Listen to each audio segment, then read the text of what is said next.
Have you ever thought, how do zombies feel? Have you ever considered what it would be like to walk a mile in their muddied, bloodied shoes? Well, now's your chance. This is Stubbs the Zombie Rebel Without a Pulse. Stubbs was released exclusively for the original Xbox and PC in 2005. Stubbs the Zombie was developed by Wide Load, and it has quickly become one of the more sought-after games on the original Xbox. Let's see what all the fuss is about, shall we? This is Stubbs. He's a dancer, a lover, and a patriot.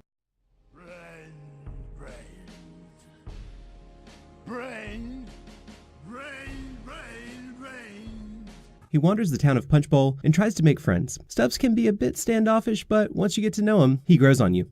Open fire! A mother! Don't eat me! No! Like all the best strong male protagonists, Stubbs is a tragic figure. He lost his love and now roams the land trying to fill the void of his lost love with brains. While out for a snack, Stubbs rediscovers his long-lost love and begins to pursue her. This is a tale of tragedy, betrayal, and redemption. The gameplay of Stubbs the Zombie is interesting. As you play, you have to hit enemies to weaken them enough to eat their brains. Once dead, they come back and join Stubbs.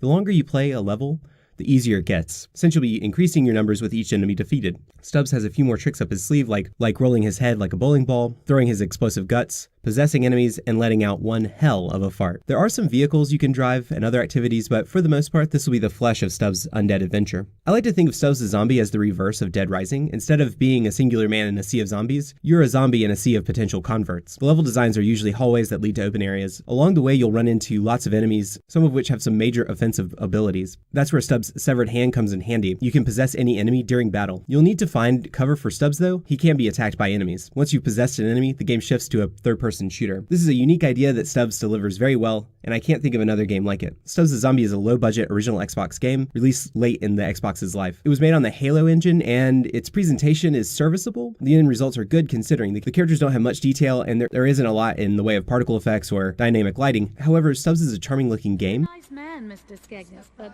don't you have better things to do than make passes at your employer's mother? I'm just doing my job, Miss Monday.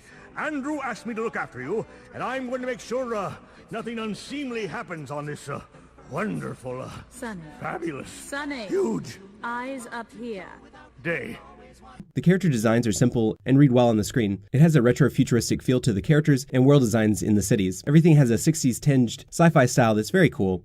There are filters on the screen that give the impression of a reel of film. The grainy filters are not my favorite aspect of the graphics. I wish there was a way to turn off these filters just to get a clearer picture. The music deserves a special note in Stubbs the Zombie. It has covers of 1950s and 60s songs by some major talents of the early 2000s. I was most surprised to hear The Flaming Lips, Cake, and Death Cab for Cutie on the soundtrack. A common misconception is that Weezer did the Mr. Sandman song on the soundtrack. They didn't. The band that did do the cover is named Oranger. The voice acting is enjoyable in Stubbs the Zombie. It ranges from silly to ridiculous. Ain't that a kick in the head?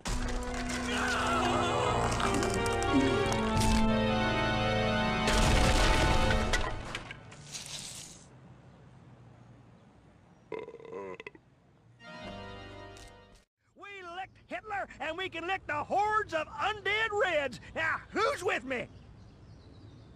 So his wife says, "That's not a pig, that's a duck." And the farmer says, "I wasn't talking to you." I don't get it. The people you can eat have canned phrases that are genuinely funny, and the main characters are well voiced. The writing is campy, and it makes you feel like you're watching some sort of horror soap opera. Stubbs the Zombie Rebel Without a Pulse is a good game, but it's expensive. A copy will run you around $50, and I'd expect that price to continue to go up. That's a fairly high price for an 8 to 9 hour game. Stubbs is a surprisingly difficult game, and it will take some quick thinking to get through some scenarios. Towards the falling action, Stubbs has some significant difficulty spikes. If it gets too tough though, you can always lower the difficulty and continue your journey. Stubbs the Zombie Rebel Without a Pulse was and is a game for a niche audience. If you aren't sold on what you've seen here, don't buy this game. There are lots of better action horror games to play. If this looks like something up your alley, don't hesitate to pick up a copy. I personally love Stubbs, but it isn't going to be for everyone. Stubbs the Zombie Rebel Without a Pulse reminds us that Halloween is not only about the things that go bump, but it can be a funny, kitschy holiday. A holiday that reminds us of our own mischievous nature. Stubbs the Zombie Rebel Without a Pulse is definitely not a trick, but a treat. Happy Halloween. So that's it. That's Spooky Tanuki Games for October 2017. I definitely learned a lot from year to year, and I hope you guys enjoyed. Please remember that a like, a comment, or subscribe means a lot to me and, of course, the channel. This is Zach with Spooky Tanuki Games. Enjoy. The long arm of the law. I told you I would dance in your grave, and I meant it.